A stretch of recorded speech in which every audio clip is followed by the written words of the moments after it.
In Power BI, we will be having multiple steps that we need to consider in order to prepare a report at the end of the project. So, whenever I'm talking about a report, here it includes multiple data transformations, it includes the ETL process, it includes the data modeling, it includes creating a report, it includes to have the DAX functions we have to use in order to solve or to get the end users requirements.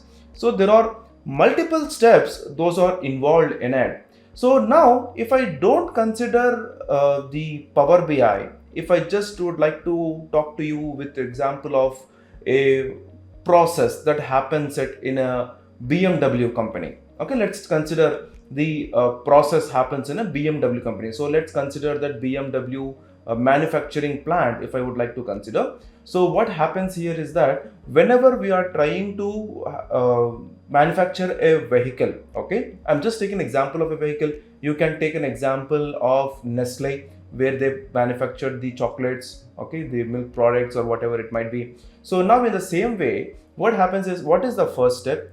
What is the next step? After this step, what we have to do? If this step is not completed, then we have to return back to the main step. So there is a flow, there is a process flow that happens. Am I right? So in order to understand that process flow, what we generally do in most of the organizations, even if you could have seen in the colleges, universities, or in most of the companies, they just draw and write everything on a whiteboard, right? So they use a whiteboard, they draw a box, okay, so this is the one that we have to do, and after this one they'll keep an arrow mark, and this is the step that we have to do. So we might have seen these kind of situations in a lot of the organizations, though it is an educational sector, it's an industrial sector, or it's an IT firm, or it's in a finance sector, or whatever it might be. So now, my dear viewers, the reason for giving you all these examples is that, so whenever we are trying to understand a flow, we do a lot of hard work physically in order to show the particular flow. But do you know that the same flow that I'm talking about, Power BI has made it easy? Hi, I'm M. Asif Hussain from KnowHow Academy. What are we going to learn in this video? We are going to learn and understand the Microsoft Fabric task flow in Power BI. So by the end of this video, you could able to get a very clear idea why Microsoft Fabric has given the task flow, how we have to use it, how we have to create the task flow, and all these particular aspects. So let's work on it. So before directly showing it to you the Microsoft Fabric, so here let me show it to you one small task flows or workflow, how exactly it happens. So if you see here, let's consider that no, I'm showing you a process of a login information. So I'm starting it. As soon as I started, a splash screen will be visible. So if the person is new, then they have to come to sign up and they have to fill up a form, right? Or if the person have already created a account, then they can directly go and log in. They have to enter the password. That's where they can enter into the home page. If they try to fail in entering the password, if the password is failed, then they can come down and they can click on forget password. That's where you can again create a new password. Now, this is one process flow. And another process flow, if I would like to show you, if any employee has newly joined in an organization, then the HR process flow, how will it be? Like for example, employee before arrival, employee accepts the offer, then HR receives all paperwork. Then in the first day, employee will meet the hiring manager, and the hiring manager will introduce to the team and the introduction to the department. And in the first week, the manager, they will evaluate the employee's task, new hiring launches. Then in the first month, okay, so delegate more complicated tasks if they can do it, or if they cannot do, then what we have to do. So this is the process flow or the task flow that I could like to tell for the a new employee who has joined the organization. And in the same way, if I would like to show you the task flow or a process flow of a, so in the same way, if I would like to show you the task flow or the process flow of preparing a pizza, right? So here how it is. So for example, if a new order has come up, then the preparation step, then they're getting the dough step, then the storage step, then how it is getting onto the stove, then what to be added, and finally what all to be done and how it is to be delivered to the customer at the end. So all these that we can see it here, that's a task flow that we have it in preparing a pizza, right? So now, my dear viewers, so in this same way, in this same step, as how we do the ETL for Power Query where we use it. So in the same way, Microsoft Fabric. What is Microsoft Fabric? Though now what, let me tell it to you, in Power BI what happened is that in order to do some data transformations, we use SQL, we use Python data, we use Azure data storage, we use pipelines there, we use data flows there, we do a lot of things there, right? Again, we integrate that with our Power BI, and that's where we come up and create one end report. So now, in order to remove all these multiple steps which are involved in creating a report for data transformation one way, for data modeling, we use the model view. So for getting the ETL process, we use some other platform. So in order to avoid all these things, what Power BI has done, what Microsoft has done is that they had introduced a new feature called Microsoft Fabric. Okay, so all these will come under one umbrella. Okay, so now you don't need to go to Azure for creating a pipelines, for creating the data flows. You can do that in Power BI service itself. It's not where you go and create a blob storage. You take Azure data one lake and Gen 2 or Gen 1 or whatever it might be, or the warehouses if you would like to consider. No need to go to other platforms. You can directly do that in Microsoft Fabric, right? So that's where we are going to show it to you here. So now if I just walk you into my Power BI service, okay, so Microsoft Fabric is also giving you the free trial version. You can always go and happily get the free trial version and explore the features of Microsoft Fabric, which is an interesting way. Now, my dear viewers, as you can see that there are multiple workspaces now that I have it here. So out of which, if I would like to show you the workspace, one workspace, and this is how it will be generally visible. Okay, so now what you can do is that, for example, if I would like to show it to you, one workspace called the practice workspace that I have created just now recently. So this is the workspace that it looks like. So now if you just see, you have an option called create a task flow, or if I would like to show it to you in one more interesting way, then you have something like this. Okay, so create a basic visualization task flow, or if you want, you can go and select a pre-designed task flow. These are all very interestingly visible here.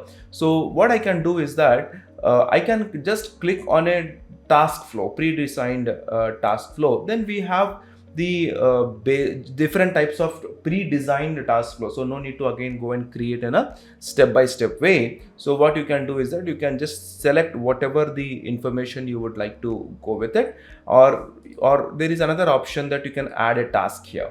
Okay, you can add a task here. So for example, let me show it to you. If I would like to click on get data, so I have this get data, and here there are no items. I can go and add a new item. Okay, so what I can do, I can click on a new item. This is one way where we have some recommended items from where we can get the data. So if you would like to see the all items, and in this all items, you can see that we can get the data from data engineering, from data factory, where data Gen 2, we have Azure data factory, data pipeline. We can go and use ML models. We have data science, AI. We can use Python notebook. Okay, so we also have the data warehouses where we can select the data warehouses as well. And we have something called as database where we can choose SQL database. And we have some industry solutions. We have some real-time intelligence where you can use the activators, real-time dashboards. You can even get this data from the reports or from Power BI, whatever it might be. So this is one thing. Okay, and I mean, we have this get data option, but I did not select anything. So this is a new item that you can go and add. If you do not want to go to new item, but if you want to select the data that you have it from your existing semantic models that you have it, then you can go and just click on this attachment, and you can select whichever the information that you would like to have it. Then for example, if I would like to select this online food delivery data, and if I select it, we can see that a new item is added, get data. Now what I can do, I can go and see this. We also have an information that we can go and what is the task type that we have it. Okay, what is the item recommendation. If you want to go and edit this particular information, then we can change the task name, we can include the task description, we can do all these things here. Now if I would like to add one more process task flow, then what I can do, I can just go here to add preview. For example, if I would like to create a store data, okay, so I have one more task flow here where I can store the data, right? So if I click on new item, again I'll have multiple options where I can go and select the new items. But rather than what I will do, I'll click on this attachment, and let's consider that I would like to store the data in any of the services. So for example, if I would like to click on this new item, and I'll just want to store this data into my SQL, okay, where I'll click on this SQL database, and it is asking me to create a SQL database in your workspace so that it will be helpful to create it, okay. So if I click on upgrade, it is upgraded to my free Microsoft Fabric trial, okay. Now I can give my new SQL database name. So let's me consider KnowHow. I'm giving it, and I'll click on create. So what's happening is that I have a new data store, where I can store the data, where I have used my SQL database as a type in order to store the data here. So as you can see that it is getting created. It will take some time now. All right. So as soon as we have clicked on this data, then we can come here and we can write the multiple queries depending upon what exactly the information. If you want to write a new query, we can write a new query here where our SQL query will be opened up. As you can see, under Microsoft SQL Server itself, we can go and write a query here. So for example, if I want like to create a table, so everything is inbuilt, okay, everything is predefined here.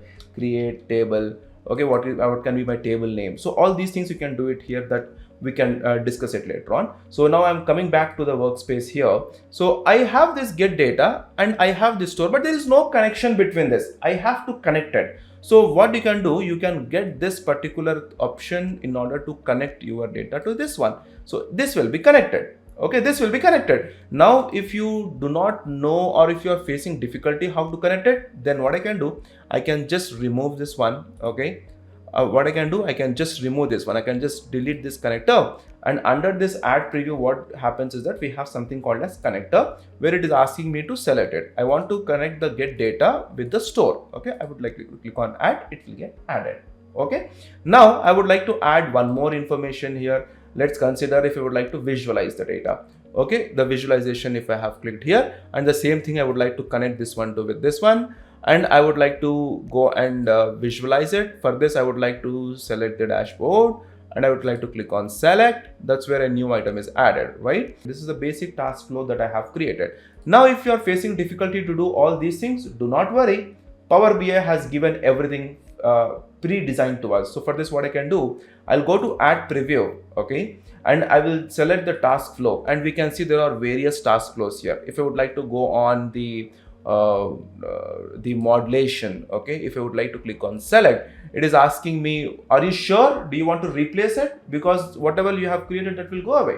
Okay, yes, I would like to replace it, and I'm confirming that one. We can see that it's a predefined task flow. No need to do your hard work. Very simple. Click, get it. So now what you can do, you can go and just add the data as per your convenience. So in this way, what we can do is that we can create a task flow, and we can create a report as well. And now in the workspaces, if you see under this practice workspace, what I have done is that I have already created one particular basic data analytics task flow, where as you can see, there are 3 items that are included in it, and there are 3 items that we have included in collecting the data, and under the track data we have one more information. So now like this, what we can do, we can create this particular task flow, and this is what we can even just show it as part of the steps that we have involved for creating a report to our end user. So Microsoft Fabric is an interesting feature that I request everyone to get upgraded in it, know it, understand it, and try to work on it real-time on real-time projects. So my dear viewers, today in this video, we have learned the ways of using Microsoft Fabric task flow. Thank you for choosing KnowHow Academy as your source for IT knowledge. We are always here to help you to navigate the tech world. If you have any questions, do not hesitate to reach out. It's been a pleasure sharing this information with you. Stay curious and keep learning.